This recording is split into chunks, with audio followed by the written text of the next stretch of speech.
用 Claude Code 的人應該都知道，它預設的 UI 其實蠻陽春的，你就是看着它一行一行的回應，但有幾個很重要的東西你完全看不到，像 Context Window 用量嗎？ Claude Code 的 Context 是有上限的，用到快滿的時候，它會自動壓縮之前的對話，有時候壓縮完它就忘了前面在幹嘛。今天來教你裝一個小東西 Claude HOD， 它是一個 Open Source 的 Claude Code Plugin， 在 GitHub 上有3400多顆星 MIT License， 可以放心用，3行指令就能搞定。裝完你的 Claude Code 下面會多一條狀態列，隨時讓你看到 Context 用了多少，工具在跑什麼 ，Agent 現在什麼狀態，一目了然了。開始之前，先確認一下你的 Node.js 要18以上哦，然後 Claude Code 版本要 1.0.80 以上，這兩個沒有的話，先去裝好。OK， 現在打開你的 Claude Code， 對，就是在 Terminal 裡面打 Claude 進去。進去之後，第一步先把它的 Marketplace 加進來。這行就是跟 Claude Code 說，我要加一個新的 Plugin 來源。跑完之後，你應該會看到它說加成功了。那來源添加好以後，輸入這個命令，它會幫你把 Plugin 再下來裝好，等它跑完就好了。這一步會讓你確認把 Plugin 安裝給用戶，還是安裝到項目，默認就好。看到這個畫面就是安裝成功了。下一步，我們輸入這個命令來配置狀態欄，它會幫你跑出始設定。跑完之後，你應該就能看到下面出現狀態列了。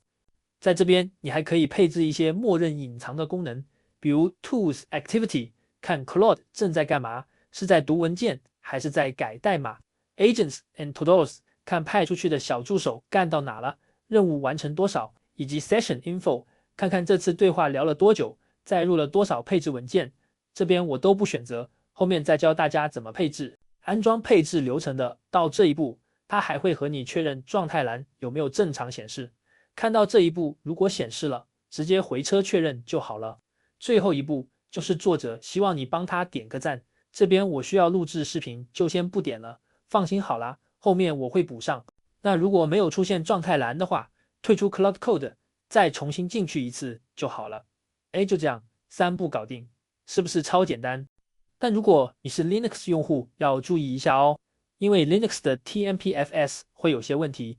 你在啟動 Claude Code 之前，要先跑這2行，就是先建好那個資料夾，然後用 tempdir 指令之後再啟動 Claude Code， 進去之後再跑上面那3個安裝指令就 OK 了。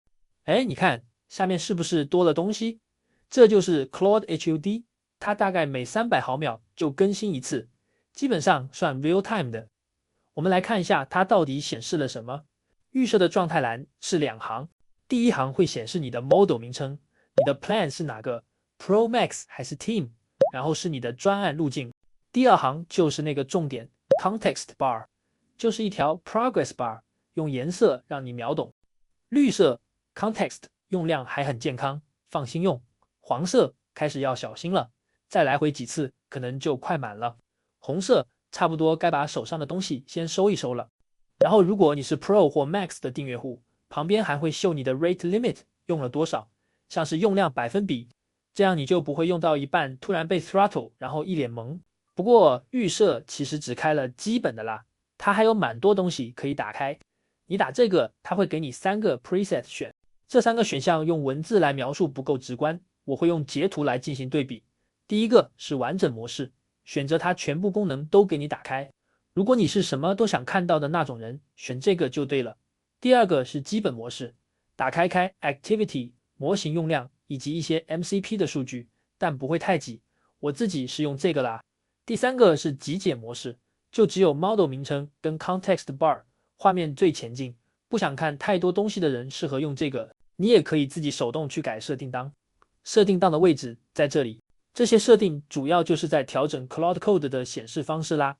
我這邊也幫大家整理了一張表格，放在影片下方，有需要可以自己拉下去看一下。OK， 今天就這樣。Claude HOD 這個 plugin 裝起來就3行指令的事情，但裝完你再用 Claude Code 感受真的差蠻多的，至少不會再被 context 莫名其妙爆掉，搞到措手不及嘛。如果你覺得這個影片有幫助的話，幫我按個讚，訂閱一下。你如果有在用什麼好用的 Claude Code plugin， 留言跟我說一下。我們下支影片見。